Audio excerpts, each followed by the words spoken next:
It's a new season, it seems.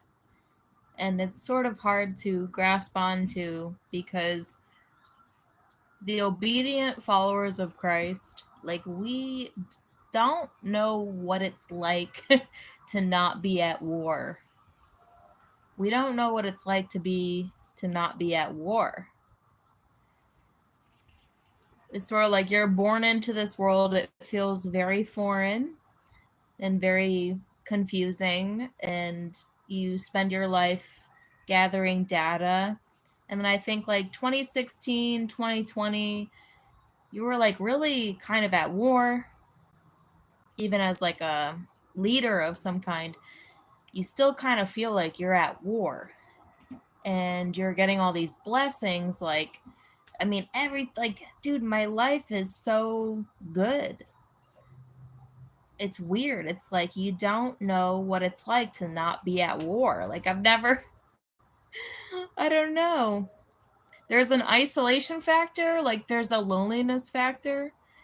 We're in the wilderness with God. So I was just saying how, like, social obligations are like terrorism.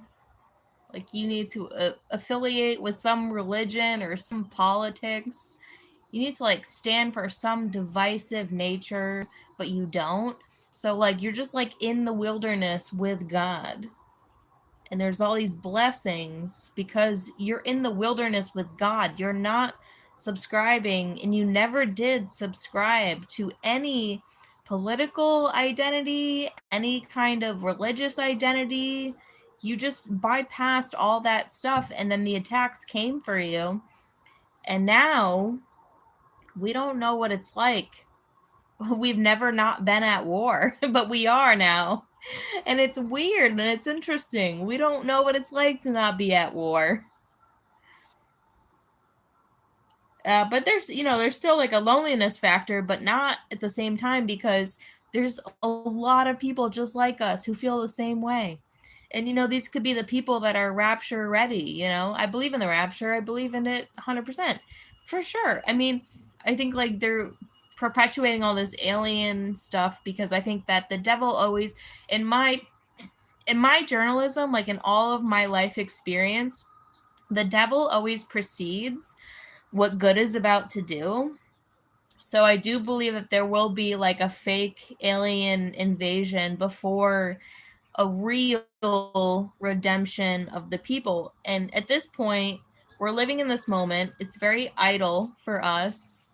There is no war.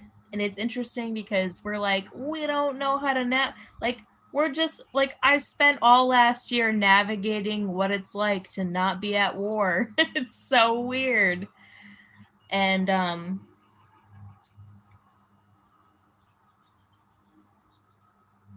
you know, this is not just it. Like, we need a catastrophe. We do need a catastrophe. We need I believe, I don't know, could it be like emotional within the people? Like, I think we do need some kind of catastrophe. Like, if the Nazi regime Trump America is trying to create, because the Trump administration is like Nazism 2.0. It's the same exact thing. They just want to kill off all of the useless eaters, as they say. Um, you need a catastrophe. Not that I agree with it, but I kind of do, because there's a lot of riffraff. A lot of riffraff. Not at war. Not at war, but at the same time, there's like war going on around you. It was really funny. Saturday night, there's like a event down the road, event like property, and it actually, whatever they were doing sounded like a type of aerial phenomenon, and it was really loud, and there were a lot of bangs, which sounded like fireworks, but I looked out the window, I didn't see any fireworks. And it's funny because I just finished watching the movie. What was it? It was good. The Not Grove. Oh man, what was it called?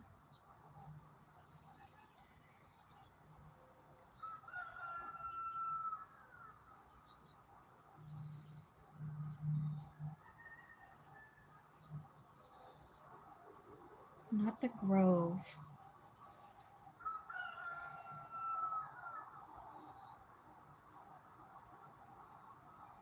Well, it'll come to me after I finish the video, but it was like a very apocalyptic movie. And as soon as I finished the movie, like, it sounded like World War III was happening outside of my window. And instead of getting excited or whatever, I was just like, God didn't warn me about this. So I took it as like, it's some kind of other phenomenon that I'm not going to pay attention to.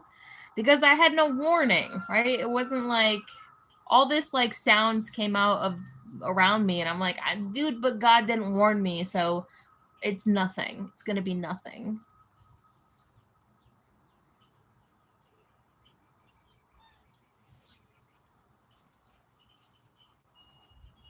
We might just be able to just enjoy God's blessings, like while the war around us is going on. You know, if RFK wants to create a food shortage, if there's a food shortage, people are complaining of inflation and food shortage. It means that these people are actually planning on a people shortage. They're anticipating a people shortage. So if you're worried about a food shortage, just know that the Nazi 2.0 Trump regime is actually planning on a people shortage. It's not us. It could be us. I don't think so. I mean, if you killed me, it'd be like doing me a favor because I'm not really invested in this world. Although I do love my cat and like my little catio. Like I got like a good thing going on here. But you know, it wouldn't be the worst thing. It'd be the best thing probably. Rapture, I don't know. But yeah, dude, like we don't know what it's like to not be at war, and so it's weird. It's interesting. That's all. That's all. And as far as bringing people to Christ, I think the new version of bringing people to Christ is bringing people out of their religion, their religious groups, their political identity.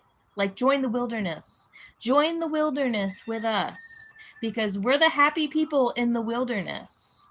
We don't affiliate with any political or religious organization. And also, we don't want to join a group that stands for nothing. It's kind of a wilderness. I don't want to just be a monkey banging cymbals in a crowded room with loud music with a bunch of people. I don't want that either. David says they want less people, more AI. Well, AI is getting very smart and very intelligent, and I warned people about AI back in 2017, 18, 19, 20, 21, 22.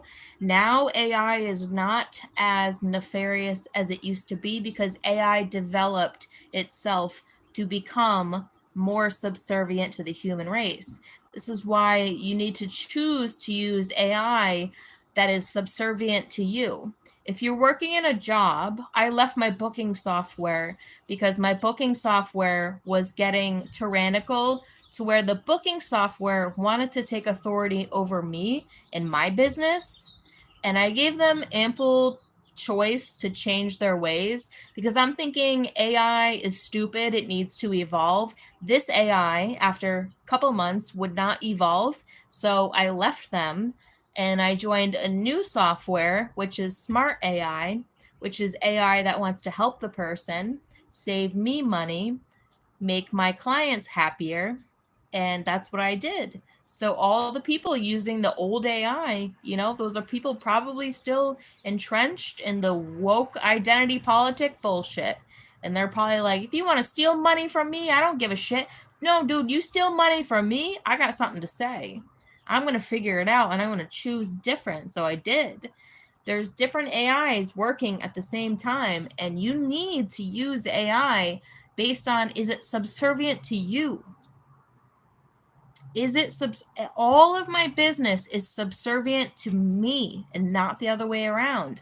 I don't take clients who are negative AI trying to give me orders. No, I'm here to provide a service. I'm going to help you. I'm positive AI. I want to help you. We're going to help each other. Yeah, we don't know what it's like to not be at war, and that's why this time is kind of interesting and interesting. It's like a wilderness of some kind. We're like in a wilderness of some kind. Biblical wilderness, perhaps. But something catastrophic has to happen, no doubt. I don't doubt that. Even if it's something supernatural, it has to happen for sure. And we've arrived. But in the meantime, yeah, we don't really know what it's like to not be at war. It's difficult to navigate. It's not that difficult. Like, I've been doing it for like a year and a half. It's getting easier, but it's still weird. It's still weird. If they want to create a food shortage, and they do, and they will, God's going to create a people shortage. So don't be on the receiving end of that. Get what's about you. Get a relationship with God through Jesus. The Grove. No, not The Grove. What the frick was that movie? Okay, it had Miles Teller was the main actor. So just look up Miles Teller and his new movie. I just watched it. It was so good. If you like sci-fi stuff, so good. It's gonna come to me as soon as I change this off. Anyways, love you guys. That's it for now. Check you later. Have a great night.